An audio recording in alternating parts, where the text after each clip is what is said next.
Hello दोस्तों, मैं Suresh Thakur, founder and CEO Suresh digital सेवा.com। आज का समाचार पत्र है दैनिक जागरण, जो राष्ट्रीय संस्करण है। इसलिए इस न्यूज़पेपर में देश और विदेश की पूरी जानकारी दिया रहता है, इसलिए आप इस न्यूज़पेपर को ध्यान से सुनिएगा और साथ ही साथ मेरे चैनल को भी आप सब्सक्राइब जरूर कीजिएगा। तो चलिए शुरू करते हैं। हम सब विद्यार्थियों के लिए अच्छी खबर है, क्योंकि इस परीक्षा के लेकर पूरे देश में विद्यार्थियों के बीच अफरा तफरी मचा हुआ था। सोशल मीडिया हो, हर जगह इस पर रेलवे एसएससी के बारे में जानकारी को प्रचार किया जाता था ताकि एग्ज़ाम हो, क्योंकि दूसरा एग्ज़ाम हो पा रहा था और ये रेलवे एसएससी और ढेर सारे एग्ज़ाम नहीं हो पा रहे थे। इस पर रेल मंत्री का कहना है, रेलवे की भर्ती प्रक्रिया भी पटरी पर लौटी। 15 दिसंबर से होगी परीक्षाएं। भारतीय रेलवे में रुकी भर्ती प्रक्रिया 15 दिसंबर से चालू हो जाएगी। इसके तहत अलग अलग श्रेणी में कुल 1.42 लाख पदों पर भर्ती के लिए परीक्षाओं का आयोजन होगा। इन परीक्षाओं में लगभग 2.5 करोड़ परीक्षार्थी हिस्सा लेंगे। कंप्यूटर आधारित भर्ती परीक्षाओं की तैयारियां युद्ध स्तर पर चालू हो गई है। रेलवे की ओर से भर्ती प्रक्रिया की अधिसूचना जारी कर दी गई है। रेल बोर्ड के चेयरमैन बीके यादव ने बताया कि कोरोना के प्रकोप से वजह से भर्ती प्रक्रिया ठप हो गई थी, जिसे अब शुरू किया जाएगा। उन्होंने इस भर्ती प्रक्रिया में चुनौतीपूर्ण बताते हुए कहा कि 2.5 करोड़ लोगों को परीक्षा केंद्र तक पहुंचाना और फिर उनके घर वापसी एक बड़ा अभियान होगा। कोशिश यह है कि परीक्षाओं को उनके जिले में अथवा आसपास की जगहों पर ही परीक्षा केंद्र उपलब्ध करा दिया जाए।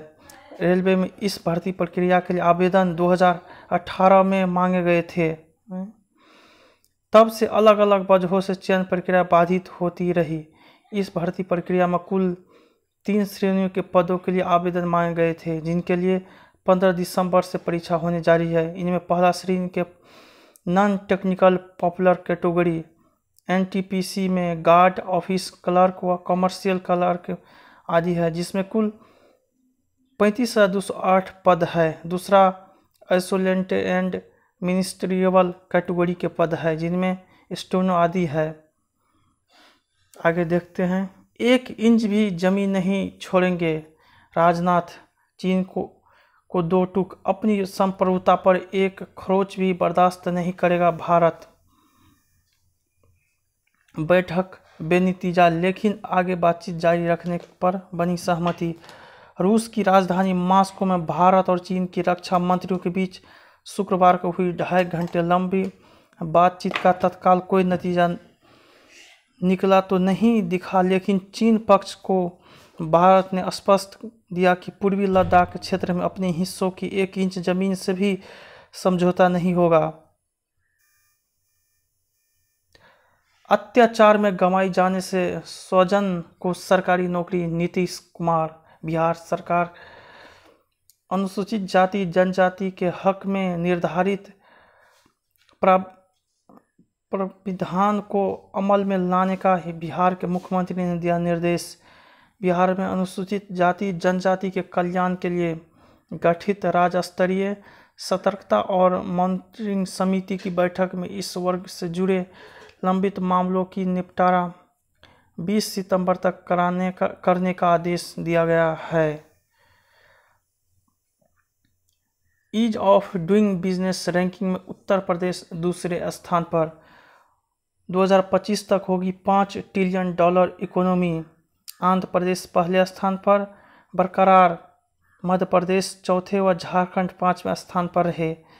दिल्ली 23वें से 12वें स्थान पर पहुंचे। हिमाचल को मिली 7वीं रैंकिंग।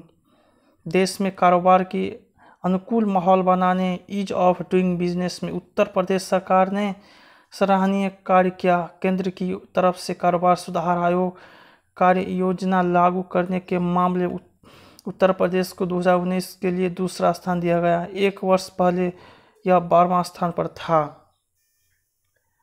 प्रभावी ऑनलाइन शिक्षण के लिए खुद को अपग्रेड करे शिक्षक कोविंद। शिक्षक दिवस पर राष्ट्रपति ने वीडियो कॉन्फ्रेंस के जरिए 47 अध्यापकों को किया सम्मानित। इनमें 18 महिलाएं थीं। कोरोना संकट काल में जब शैक्षणिक संस्थान बंद पड़े हैं और छात्रों को पढ़ाने का जरिया सिर्फ ऑनलाइन ही रह गया है, राष्ट्रपति रामनाथ कोविंद ने प्रभावी ऑनलाइन शिक्षण को बढ़ावा देने की ज़रूरत पर जोर दिया। उन्होंने कहा कि इसके लिए शिक्षकों को खुद को अपग्रेड और अपडेट करना होगा, साथ ही बच्चों को उनकी रुचि के साथ सीखने के लिए प्रेरित करने की भी सलाह दी। राष्ट्रपति शनिवार को शिक्षक दिवस के मौके पर डिजिटल तकनीक के माध्यम से शिक्षकों को संबोधित कर रहे थे। उन्होंने देश भर से चयनित 47 शिक्षकों को राष्ट्रीय शिक्षक पुरस्कार से सम्मानित किया। इनमें 18 महिलाएं भी शामिल थी। राष्ट्रपति ने यह भी सुनिश्चित करने को कहा कि डिजिटल माध्यम से पढ़ाई के जो भी साधन हैं उनकी पहुंच ग्रामीण, आदिवासी और दूर दराज के क्षेत्रों में रहने वाले हर बच्चों के बेटियों तक हो। भारत के रणनीतिक जवाब से चीनी सेना हैरान, खुद को फंसा पा रही है। थाईलैंड का दोहरा झटका, रद्द किया ग्रेनाइल प्रोजेक्ट।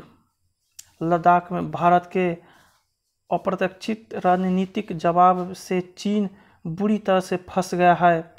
इलाके में वास्तविक नियंत्रण रेखा LAC के अतिक्रमण के बाद वह खुद को तलहटी में फंसा पा रहा है, जिसके इर्द गिर्द ऊंचाई वाले जगहों पर भारतीय सेना ने मोर्चा संभाल रखा है। चीन की सेना ने उन स्थानों पर कब्जा किया जहां पर आने वाले ठंड और बर्फबारी के मौसम में टिक पाना भी बहुत मुश्किल होगा। जो गड्ढा खोदता है वही फंसता है, यही हाल होने वाला है चीन का। ट्रंप फिर बोले, भारत चीन के बीच मध्यस्थता को तैयार। पेशकश अमेरिकी राष्ट्रपति ने कहा, लद्दाख सीमा पर दोनों देशों के बीच हालात नाजुक।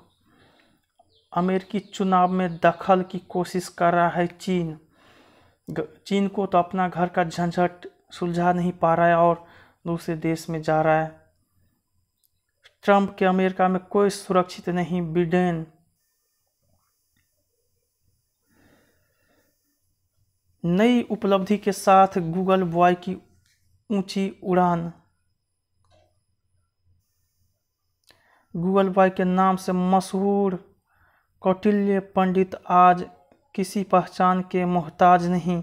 5 साल की आयु पार करने के साथ ही इस बच्चे ने अपने नाम को सार्थक करना शुरू कर दिया। देखते ही देखते अद्भुत प्रतिभा की वजह से कई उपलब्धियां हासिल करे। अब उनका ढेरों सवालों के जवाब ढूंढना है। 9 साल की उम्र में द एडवेंचर ऑफ एनवी। बच्चे कितने कल्पनाशील हो सकते हैं, उनका मन कहाँ तक और क्या क्या सोच सकता है, इसका अंदाज़ा लगाना बेहद मुश्किल है। रोमन स्पेस टेलीस्कोप का मुख्य लेंस तैयार। मिलेगी मदद। निष्कासित ग्रहों की खोज करने के लिए ब्रह्मांडीय पिंडों से एकत्र किया जाएगा प्रकाश। अमेरिकी अंतरिक्ष एजेंसी नासा के विज्ञानियों ने दी जानकारी। Full scale flight support booster का किया परीक्षण। मेरा वीडियो पसंद आए तो इसे लाइक कीजिएगा, साथ ही साथ मेरे चैनल को भी आप सब्सक्राइब जरूर कीजिएगा। साथ ही साथ मेरा एक दोहा भी सुनते जाइए। बड़ा हुआ तो क्या हुआ, जैसे पेड़ खजूर, पंथी को छाया नहीं, फल लागे अति दूर। और अगला सुनिए।